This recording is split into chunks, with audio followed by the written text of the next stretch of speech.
Students, आज हमारे पास है क्वेश्चन नंबर 8 3.2 का। In a group of 500 employees, 500 employees मजदूरों का एक ग्रुप है। 250 कैन स्पीक उर्दू, 250 उर्दू बोल सकते हैं। 150 कैन स्पीक इंग्लिश, 150 इंग्लिश बोल सकते हैं। एंड 50 कैन स्पीक पंजाबी, और 50 क्या कर सकते हैं, पंजाबी बोल सकते हैं। 40 can speak Urdu and English, 40 Urdu भी बोल सकते हैं और इंग्लिश भी बोल सकते हैं, कि दोनों चीज़ें हैं।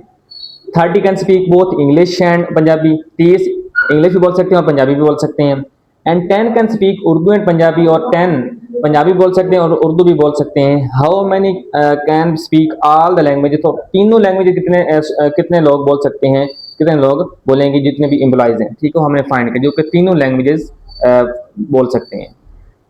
तो इस कंसेप्ट को समझने के लिए पेज नंबर अगेन आपने जाना है 49 पे। ये देखें, principle of inclusion and exclusion for 3 sets. ये फार्मूला हमारे पास किस में यूज होना है, क्वेश्चन नंबर 8 में, ठीक है। किस में यूज होगा, क्वेश्चन नंबर 8 में, ठीक है जी। क्वेश्चन नंबर 8 में हमारे पास ये फार्मूला यूज होगा। अब देखें, 3 सेट है हमारे पास क्वेश्चन में, कौन कौन से, Urdu, English and Punjabi, 3 sets हैं हमारे पास। तो यहाँ पे भी क्या है, 3 सेट हैं। n of a union b union c is equal to number of element of a plus number of element of b, ठीक है, plus number of element of c minus number of element of a intersection b minus number of element of a intersection c minus number of element of b intersection c plus number of a intersection b intersection c, ठीक है। तो ये formula हमारे पास question number 8 में use होगा, ठीक है जी। Question number 8 आपने स्टेटमेंट आपने बुक से देखनी है, ठीक है, तो उस हिसाब से हमने मतलब इसको सॉल्व करना है, ठीक है।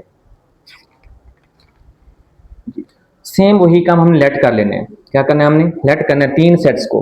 लेट कर लेते हैं जी हम। Let set A is equal to, यहाँ पे ए बी सी डी आप कोई भी नाम रख सकते हैं। Set A denote the employees, employees यहाँ पे लिख लें आप, एम्प्लॉइज कैन स्पीक उर्दू,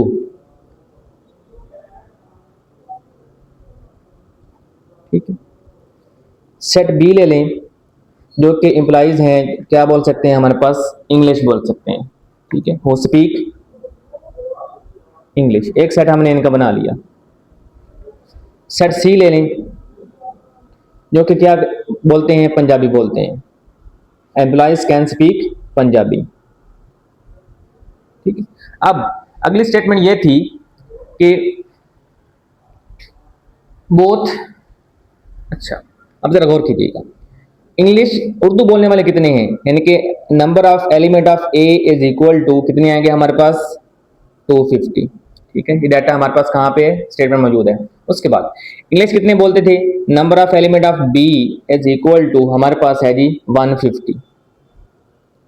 इस तरह जो पंजाबी बोलते हैं वो कितने हैं जी, number of element of C is equal to कितने आ जाएंगे हमारे पास, 50 आ जाएंगे, ठीक है। अब जो दोनों जबानें बोलते हैं, बोल सकते हैं, वो कितने हैं जी, 40 can speak Urdu and English, यानी कि उर्दू को हमने कैसे नोट किया है, ए से, और इंग्लिश को हमने बी से। तो यहाँ पे आ जाएगा ए इंटरसेक्शन बी, कितने एलिमेंट्स हैं हमारे पास, number of element of A intersection B is equal to 40, इस तरह। और फिर हमारे पास है जी 30 can speak both English and Punjabi, 30 जो है वो इंग्लिश भी बोल सकते हैं, पंजाबी बोल सकते हैं। इंग्लिश को कैसे हमने नोट किया, बी से, और पंजाबी को हमने सी से। तो ये आ जाएगा number of element of B intersection C is equal to कितने आ जाएंगे हमारे पास, 30, ठीक है। Next 10 can speak Urdu and Punjabi, 10 जो है वो पंजाबी बोल सकते हैं और उर्दू भी बोल सकते हैं। उर्दू कैसे नोट करें, ए से, और पंजाबी सी से। तो ये आ जाएगा n of a intersection c is equal to 10। अब लास्ट स्टेटमेंट ये है कि how many students can speak all 3 languages, जो तीनों लैंग्वेजेस बोल सकते हैं वो उनको हम कैसे लिखेंगे, number of element of a intersection b intersection c, ये हमने क्या करना है, फाइंड है, यानी कि इस सेट में भी हो, इस सेट में भी हो, इस सेट में भी मौजूद हो, ठीक है।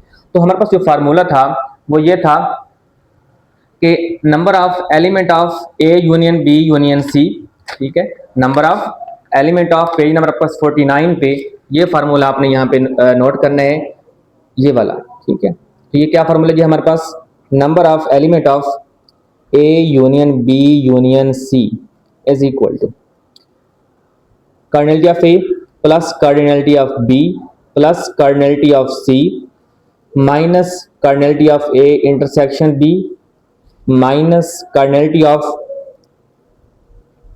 A intersection B, फिर A intersection C minus cardinality of B intersection C, और लास्ट पे क्या है plus number of element of A intersection B intersection C। ठीक है, ये फार्मूला आ गया हमारे पास। तो जो जो डाटा गिवन है वो हमने इनकी जगह पुट करने हैं। देखिए, अच्छा सॉरी, पहले एक और चीज़ थी हमारे पास कि ग्रुप ऑफ 500 एम्प्लॉइज, पाँच लोगों का ग्रुप भी है, तो वो क्या होगा, N of A union B union C is equal to क्या आ जाएगा हमारे पास 500। अब देखें इसकी वैल्यू क्या है 500, तो आप यहाँ पुट कर दें 500। ठीक है, क्या पुट करेंगे आप 500। नंबर ऑफ एलिमेंट ऑफ ए कितनी है जी 250, तो आप यहाँ पे 250 पुट कर दें, plus number of element of B कितने हैं 150, प्लस एलिमेंट ऑफ सी कितने हैं 50, माइनस ए इंटरसेक्शन बी किसके इक्वल है 40, माइनस ए इंटरसेक्शन सी किसके इक्वल है 10, माइनस बी इंटरसेक्शन सी किसके इक्वल है 30, प्लस ये चीज हमने क्या करनी है फाइंड करनी है number of element of A intersection B intersection C हमने मालूम करना है। ठीक है, तो ये आ जाएगा 500 इज इक्वल टू, ठीक है, अब इसको आपने जमा और माइनस करने हैं, क्या करेंगे हम, ये देखिएगा 250 प्लस 150 कितने होते हैं 250 प्लस ये 50 प्लस 150 200, 200 प्लस 250 450 हो जाएगा हमारे पास 450, minus minus 40 minus 10 minus 50 minus 50 minus 30 कितने हो गए माइनस 80। ठीक है, प्लस नंबर ऑफ ये हमने मालूम करना है A intersection B intersection C. ठीक है, 450 माइनस 80 कितने होते हैं हमारे पास 370।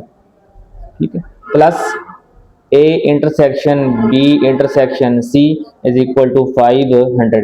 370 यहाँ प्लस का यहाँ पे जाकर क्या हो जाएगा माइनस हो जाएगा 500 minus 370 is equal to A intersection B intersection C आ जाएगा। ठीक है, 500 माइनस 170 370 कितने हो गया हमारे पास 130, ये आ जाएगा A intersection B intersection C, जो कि हमने मालूम करना था कि जो तीनों लैंग्वेज बोल सकते हैं, तो हम यहाँ पे लिख सकते हैं सो 130 employees can speak all languages, all 3 languages. ठीक है, तो ये तीनों लैंग्वेज क्या कर सकते हैं बोल सकते हैं। ठीक है, ये था हमारे पास क्वेश्चन नंबर 8। आपने साथ साथ नोट करने हैं, इसको नोट बनाने हैं। ठीक है, वीडियो पास करके प्रीवियस फिर आपने पीछे करके इसको नोट कर लेने हैं। Thank you so much. Question number 9 में हम इसको सॉल्व करेंगे।